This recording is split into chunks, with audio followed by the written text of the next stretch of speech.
Let's make some rounds of introduction. So I was first exposed to crypto as a sector in 2012 by one of my professors. He had very quickly mentioned it in passing. He said that it was something, magic internet money, that seemed intriguing. And he said it's probably a scam, and then we moved on to the next lecture. And I wish he had just spent another 5 seconds, and I would have hoarded about 1,000 bitcoins at that point. But then I bought in 2015. That was my first true exposure to the space. And I'm really proud to be here. Thank you all for coming. Please. Okay. Can everybody hear me? Is that okay? Okay. So my name is Usman Sheikh. I'm a partner in the Toronto office of Gowlings. We're a large law firm, about 1,500 lawyers. We think we're a pretty progressive jurisdiction, despite the previous panelists mentioning every country except for Canada as being a leader in the blockchain space. But just for clarity, we represent some of the co-founders of Ethereum, which was invented in Canada, 2 streets away from my Toronto office, for the record. And so we represent a lot of companies that are issuing NFTs or entering into the metaverse or are crypto exchanges, many other parties. Yeah, hi. Michael Gorelik. So I'm a partner at Gowlings. I work in the Montreal office, further from the founders of Ethereum, but perhaps having better food. I had my first foray into crypto thanks to Usman, the partner at Gowling, who is considered perhaps a crypto legal OG in Canada. And I lead our financial regulatory group, so it's an opportunity to have sort of this perfect intersection of securities law, AML, Canada's AML regime, and how that applies to crypto projects that we work with. Basically, I mean, it's the ideas, cryptography is a part of it. Our first product, which we hope to be launching very soon, is called Fraction, and it is an institutional grade multi-party computation crypto wallet. And so it's the idea of using cryptography, of really enhancing security behind the ability for institutions to safeguard their own cryptocurrency. So unlike a BNY Mellon, who just made news recently about being the institutional, like they're going to custody your crypto for you, the idea is to provide you with a technology toolkit so you are able to custody your own crypto. For me, it's I have been in this space full time for about 5 years now. I actually was first exposed to blockchain in 2016 when I helped BNY Mellon, from the legal perspective, start making their initial investments on the enterprise blockchain side. At that point, BNY Mellon was all about blockchain, not Bitcoin. So I left to pursue sexier endeavors than working at a very, very, staid financial institution that I didn't think would get to where they actually are today.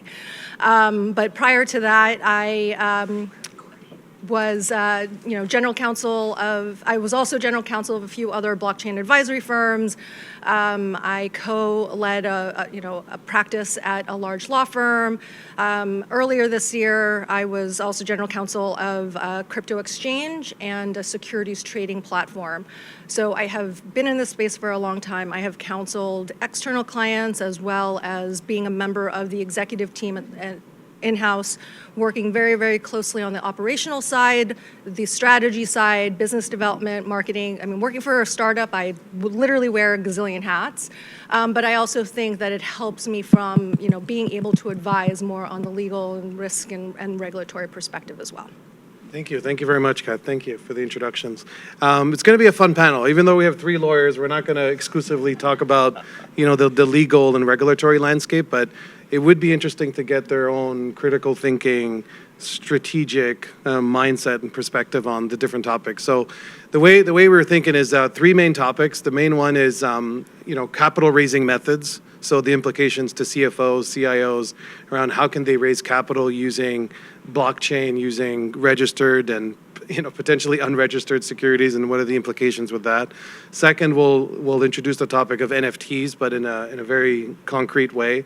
And then third is the metaverse. And after that, hopefully, we'll have enough time to go open it up for Q&A, and they can share some recommendations. So the one big thing is, I don't know if you've all seen it in the news recently around Kim Kardashian being fined, $1.6 million. What's intriguing about that particular news event is that she was co-branded a project called Ethereum Max. And she had very publicly disclosed the fact that she's helping raise capital for that endeavor. She had disclosed that it's non-financial advice, non-legal advice. She had disclosed that it's a sponsored and paid ad. And despite all of those precautions, she was still fined and pursued quite aggressively. So, because it's considered an unregistered security. So, what are your thoughts on about trying to consider that as an unregistered security? And are they too strict? The SEC, are they not strict enough? Yeah, maybe I'll start off Please. first, if I may. I've been in this area for about 7-8 years now, and this is a primordial issue that we've been dealing with in this space for as long as blockchain has been in existence. To this day, we don't have a concrete statement from many regulators about the legal characterization of some of the most canonical cryptos that exist, whether it's Ethereum or go down the list of CoinMarketCap, and there's thousands of tokens. And so this case is something that highlights a point that I think you need to hear loud and clear coming out of this conference, is that whenever one is dealing with a token, a critical issue will be the legal characterization of that token, whether it's a security, whether it's a commodity, whether it's a currency or something like the dollar. And a lot will turn on that issue. And so this case that you've referenced involving Kim Kardashian is nothing new, in the sense that others have been prosecuted, other celebrities have been prosecuted for something very similar. So you can type into Google DJ Khaled, Floyd Mayweather as well, Steven Seagal. They all were hit with a very similar type of contravention. But the interesting aspect of that is that many of these celebrities didn't know that they were dealing with the security. And that's because reasonable people can reasonably disagree on some of the tests that exist in securities law as to whether you're dealing with a token. And going back to actually Ethereum, one of the reasons why they may have left Canada is because of that legal uncertainty. They ended up parking themselves in Zug in Switzerland. Many people believe it's the crypto valley of the world. But I think the point that I'm trying to make here is that this case really evidences an issue that we continue to confront as lawyers in the area, and I don't think it's anybody's fault per se. It is what it is. I used to be a prosecutor at the SEC equivalent in Canada, and if you look at the Securities Act, there's the definition of a security. It'll name 16 different things. One of them is an investment contract. It has a 4-part test, and again, reasonable people can reasonably disagree as to whether a token is a security. If it is a security, then you are subject to a lot of laws that apply to those tokens. Issuing a prospectus, not violating the anti-touting provisions of your U.S. federal securities laws, and many others. So I'll just end by saying that this is an issue that, as you engage in business in this area, one thing that we do is, and critically do, is look at the token, and we have such a diversity of tokens now.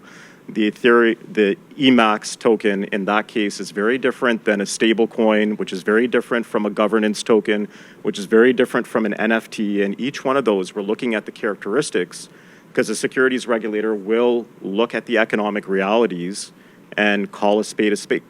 If it looks like a duck and quacks like a duck, we're going to call it a security, and then therefore all the other laws may apply. So I don't know if you folks had some thoughts on. I think I'll just add quickly on that, is that it's also important to consider when looking at different projects in the Web3 space and answering that question on characterization at the planning stages, is that what we do is we want to make sure in walking through that offering, from a user experience, how is that token offered? And it's that, that process that we have that discussion early on and get a good understanding of what's intended and from a user's perspective, how they'll interact with the project that's important. So that's something I would emphasize by pass it on to Kathy. Yeah, I mean, I think when you are looking to do something related to a token and you're strategizing and you're thinking, token sounds really cool, we should do it. I think you really have to think about, why do you need a token? Is it just to raise money? Then I think you're going more towards like securities laws land, right? But if you want a token for something else, you really need to think about what that token is going to be used for, why you need a token, how is it going to encourage participation in your ecosystem or in your community.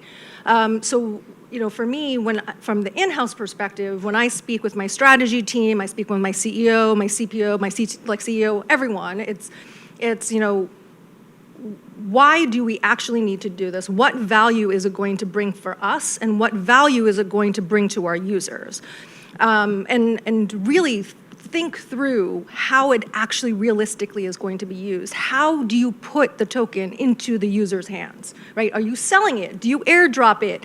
You know, do you need a special wallet? What blockchain are you going to mint this on? Like, there are all these different things. So don't, like, I think one of the biggest, and I don't, you know, one of like the, I think, advice I could give from an operational perspective is, one, have these ideas, right? But get a good team that through a common sense mechanism can like walk you through, right? They don't have to be crypto experts, just kind of just think from, you know, a realistic perspective how this is actually going to work, right?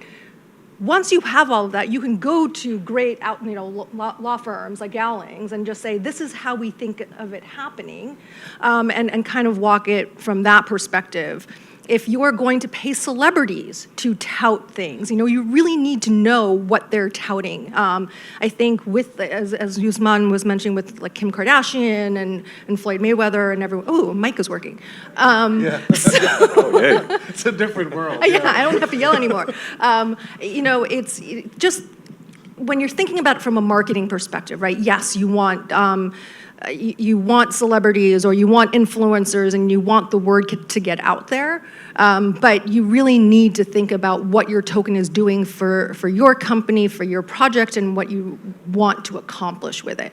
If you're just going to raise money, then you definitely need securities lawyers.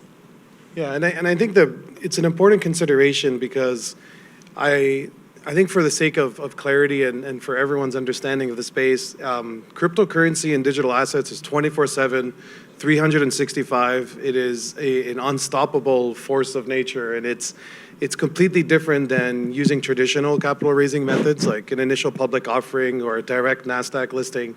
You know, the whole reason why initial coin offerings, initial token offerings, initial exchange offerings build up so much mass and strong velocity to growth and massive adoption, because it's global and you're essentially indiscriminatory capital fundraising methods, which is phenomenal. And I think one topic that's interesting, that's a follow-on to that, is ApeCoin. So the Bored Ape Yacht Club, as a few of you know, it's a digital art collectible that gives you exclusive access to premium events and premium experiences. Recently, they were, so they're owned by Yuga Labs, who also owns CryptoPunks, and they issued ApeCoin on the back of it, which is the equivalent of essentially a security because it's tradable on the secondary market. Now, I've seen a lot of questions. That's not necessarily true, but we'll get please. there. No, there you go. This is what, you know. But I've received questions around other companies who are interested in doing something similar, because I think it builds, you know, loyalty and rewards-driven incentive programs. So what are some of the considerations that for a company to do that in a legally compliant way? You know, what are some things to think about? And what are your thoughts on that as well? I mean, general rule, right? The simpler you make things, the better. Once you start making things complicated, if you want to fractionalize ownership, if you have one item and you start selling a lot of different pieces of it, that's, you know, it could be problematic. I'm not saying it is. I don't necessarily agree with the US SEC saying that every token or NFT out there is a security. I really do think it depends on, what the use is, how you're selling. Like I mentioned before, it's the manner of sale and it's how you sell it. It's what is the actual use case. If you are digitizing the equivalent of a baseball card, I'm guess this is not legal advice, but I would not like to think it's not a security, right? It shouldn't be a security.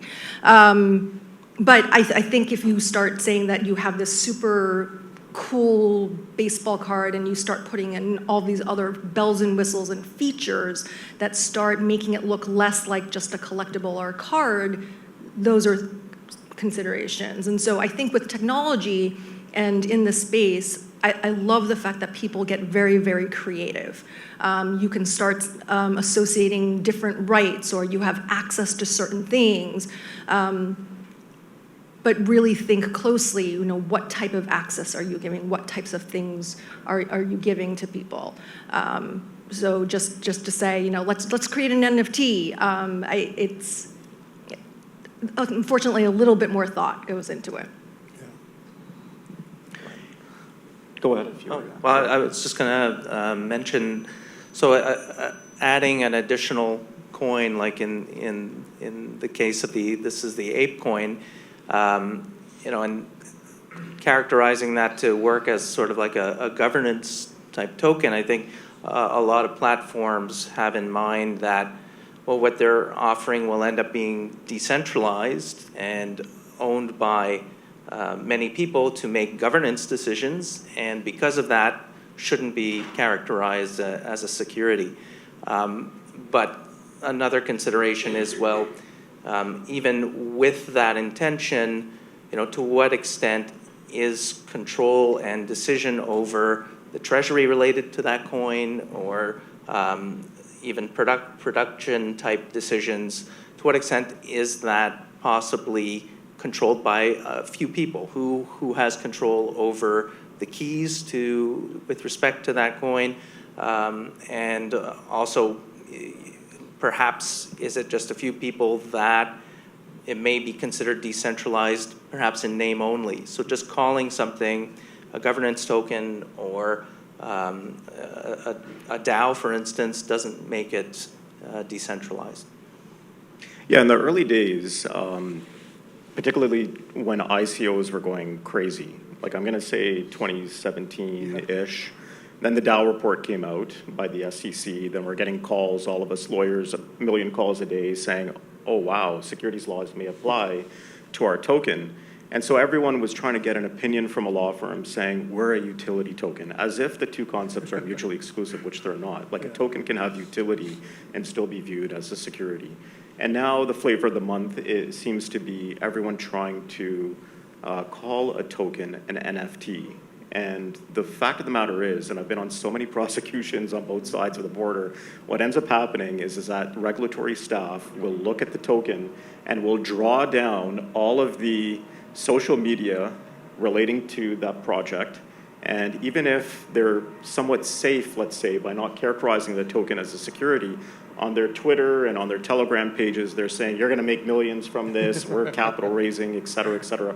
That all feeds into the analysis on how you characterize the token, because at the end of the day, a regulator will look at the economic realities. So in the case that you're mentioning about ApeCoin, et cetera, it seems like the reports are, we're not having very much great luck today with technology. There's some I feel. significant technical challenges right now, yeah. We're Sorry. Yeah. This is year one, please bear with us, yeah.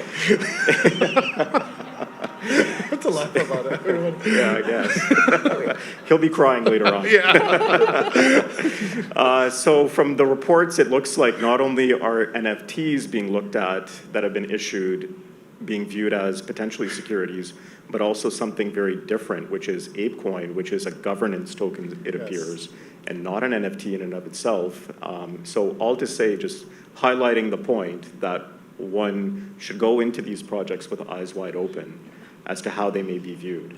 Absolutely. But at the same time, I don't want people to think that there should be just scared. Don't be scared. That's not what we're trying to say here. Yes, there's a lot to deal with and a lot to contend with. Regulators say, well, how do regulators keep on top of this?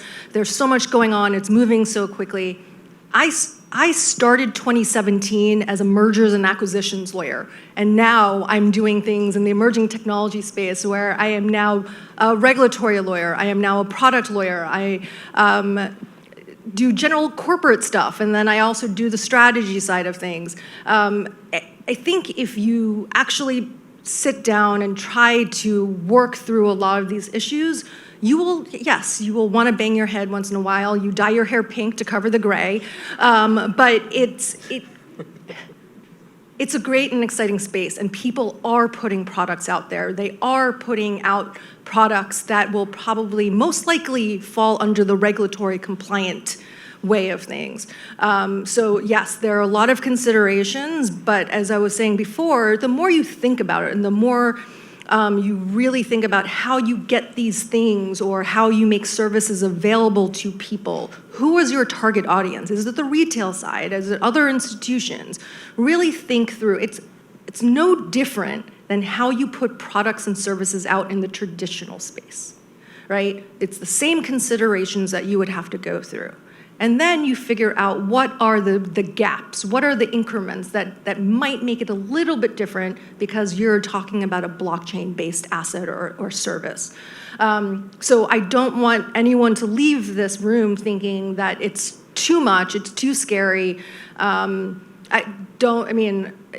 very much respect former Commissioner Stump, but it was a little depressing to hear what she was saying. I don't want people to think that you cannot innovate or do creative things in the United States. It just takes a little bit extra thought. Yeah, and just to be clear, we've assisted many of the largest launches of NFTs, or some of the more prominent brands that have been out there. And in fact, in Canada was the home of Dapper Labs, which was behind CryptoKitties, which was one of the earliest, most prominent NFTs. And so there's a way forward, and I echo your comment that one, don't take anything from our comments as saying do not test out, but one should have their eyes wide open in this space. No, I think, well, I'm just going to quickly mention, I think even now, even there is some regulatory uncertainty, but there is innovation happening in the space. There is development going on. We have a strong IP practice as well, and in speaking with our IP lawyers, one of the leading indicators that they look at is registered patents or applications for patents, and those related to blockchain. When you look at the provenance, which countries in which those applications are being filed, the United States far leads any other country in terms of patent filings related to blockchain. That's something true. No, that's very helpful to know. Let's jump into the metaverse just very quickly, and then we can hopefully wrap up with NFTs. Facebook recently rebranded to Meta. What are your thoughts on that? Is that just a marketing ploy? Is that just part of an elaborate brand campaign to drive more engagement towards, their Oculus Quest and their virtual reality headset that they just announced for $1,500? What's the big picture thoughts on what they're doing? Because a lot of app makers, development studios, and companies are going to be impacted by that type of brand transformation, of course. So. Yeah, I've been in this space for a while. I love crypto. I have NFTs. I have a gazillion different wallets. I live this space. My husband, who is a software developer, says, who the hell would spend all that money to buy fake property in the metaverse? He just doesn't get it. He's just like, it's the stupidest thing I've ever heard, and if anyone invests, they deserve to lose their money. I want to come over for dinner one night just to hear your conversations. It gets spicy. It gets spicy. So it's but I think what he's also missing, and what kind of comes to like Facebook Meta, think of all the data that you're getting by seeing people's interactions in the metaverse, in virtual reality. Think of what people are now doing with, virtual reality headsets. The funny thing is that he loves VR. He spends a lot of time with his Oculus headset. He's bowling, going on walks with friends. I mean, if anyone is going to understand it, it should be someone who already does. But I think the property aspect of it or other things, it just doesn't. He just doesn't understand it. But when you're thinking about it from a business perspective, I think we can all agree data is king, right? Think of all the different ways that people monetize data or how they're monetizing so people can't monetize your data, right? I mean, data is a huge business regardless. And so when you're now thinking of something like the metaverse or virtual reality, think of all the other behaviors and other things. I think, a lot of people think of virtual reality or your avatar as maybe the personification of someone who you want to be. Maybe you're really shy, but you want to be this extrovert in the metaverse, and you can be. It's how you interact, and all of a sudden it's a whole new way of marketing. It's a whole new way of branding. And I can totally see why Meta would want to do that. I mean, look what Facebook has done with all of their data. But I also do think, and we were talking about this before, having access to all that data, what does that mean for the company now who's gone down that road? Yeah. I was just going to Okay, say, go ahead. right, Yeah. with great power over data comes great responsibility, right? And so I think one of the articles relating to this story talked about additional sensors that are put on the new VR headset that are external, actually tracking each user's reactions to going through a metaverse, visiting a property.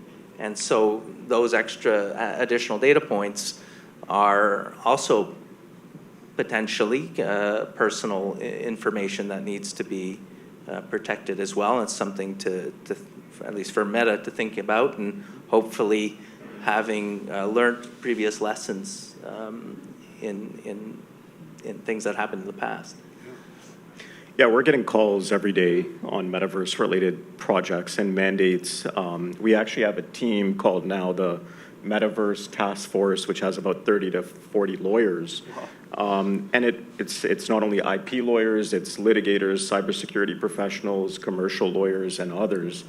And not speaking specifically about Meta, just for clarity, but I think a lot of companies are entering into that space because they're exercising some level of prophetic vision as to where our society is going. And particularly after the pandemic, we've become a very virtual world and a very virtual, interconnected community. And so, what if 5 to 10 years from now, you can, on the comfort of your own couch, be able to stroll down a shop and with an avatar that looks and really reacts exactly the way that you are, be able to shop and have those clothes delivered to your home? What if you could, be in an office with a colleague in Japan, but sitting side by side and then playing ping pong during a break? What if you could do all these things and more in a 24/7 online digital world? And so if Morgan Stanley and Goldman Sachs have it right, this is supposed to be a $5 to $8 million market opportunity. Trillion. And so, sorry, trillion. Yeah. I don't know what I said, but it's definitely trillion. And so a lot of our clients are looking into this area, are testing, are strategizing in it. We can talk about some of the legal issues that some of you should know about that we typically as counsel will look at. I mean, there's obviously the securities law issues that come to the fore. Typically with metaverse projects, you often see, NFTs being involved and sometimes stable coins and other tokens that may be part of the project. We look at privacy-related issues. With the metaverse, you really have an unprecedented ability to collect an unprecedented amount of personal data relating to all of us, all the way down to your heartbeat, to the way your eyes are moving, to what's inside your house, to really an unprecedented ways. So companies that enter into a metaverse really have to have a sense as to where is the data being stored, and is the user's eyes wide open as to what it's being consented for, and being used for, and where it may go. So that's another issue that we look at. And then there's really not one metaverse. We're still at the stage of, it's almost like blockchains. We still have a lot of intranets and no internet. So there's the Bitcoin protocol, then there's Ethereum, and maybe there's bridges and attempts to achieve interoperability between them. But right now we still have multiple metaverses. So there's a Decentraland, there's Roblox, there's many, many others. And so we have a number of clients that are looking to try to create a seamless experience, but there's a lot of commercial agreements that go into that. So anyway, I just wanted to queue up a few legal issues that we talk about. No, in Meta's case, though, who is the residual claimant of the data itself? Is it Facebook owning everything in Horizon Worlds?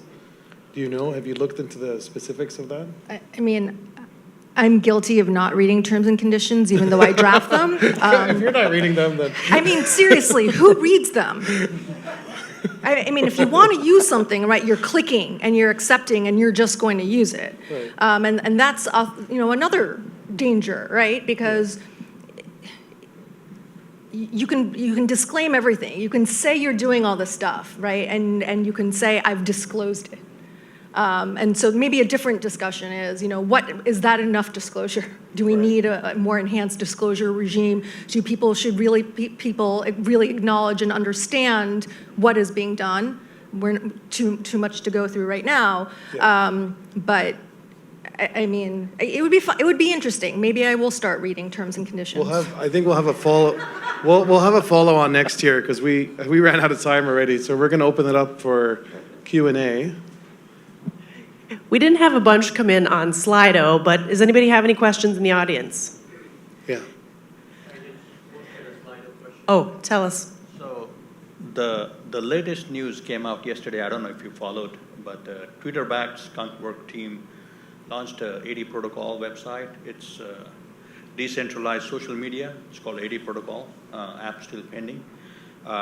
So do you think Twitter will beat Facebook to Web3?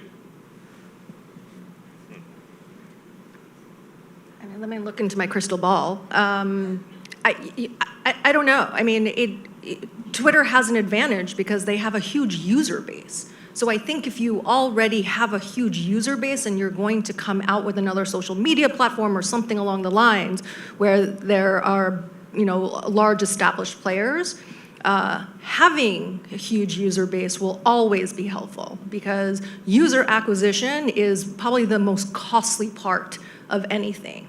But I mean, until I see it and I don't know what it's going to offer, that's going to be different from existing social media platforms. There are other ones that are, so Lens Protocol is one that has been put out by the Aave companies. And that's part of the same, dev company that created the Aave protocol, a DeFi protocol. And their whole idea of a social media platform is that all of the users, you should own your own data. It's all of your own content as opposed to Facebook where they can claim ownership. If you post something onto Instagram, Instagram can use those images or do other things. So the idea behind Lens Protocol is that everyone is empowered to have ownership and do what they want with their content. It's still, being rolled out. I think it's a great idea, but we'll see if they can, gain that user base in order to make it the next big thing. Any other questions? Shout it. All right. What are your thoughts on fractionalized ownership tokens? Yeah. Yeah, I'll let 'cause the there's- real lawyers talk about it. Yeah, you guys, because there's, the implication that it's potentially a token, right? So I could speak. We've have advised on certain projects that are looking at fractionalizing ownership of physical things, and where that's a bit of an issue on at least the physical side is if the asset needs to be maintained in any way. If the asset is being used by others despite being owned by a collective, and to what extent is each individual owner dependent on the actions of others, and if the money that was invested is used to actually acquire the asset in the first place, it really gives the possibility of a characterization of a security. And I guess making a parallel to the digital world, what becomes important, at least in Canada, is how is that fractionalized token being custodied? And in certain methods of custody where there is a centralized custody, in Canada we refer to that as a contractual right, which is in and of itself a security. I don't want to get too technical, but that method and the how the fractionalized token is being held is important. And it's probably helpful to define what a fractional NFT is. It's the fundamental problem with fractional NFTs is that they're distributing shares of ownership, and then each share has imputed value or speculative value, and it's traded on a secondary market. So that's what makes it even more difficult to track. We've run out of time. I think we're good, but thank you very much. Appreciate it. Thanks for having us. Thank you for facilitating that. We're going to lunch now, so we'll see you back here in an hour for the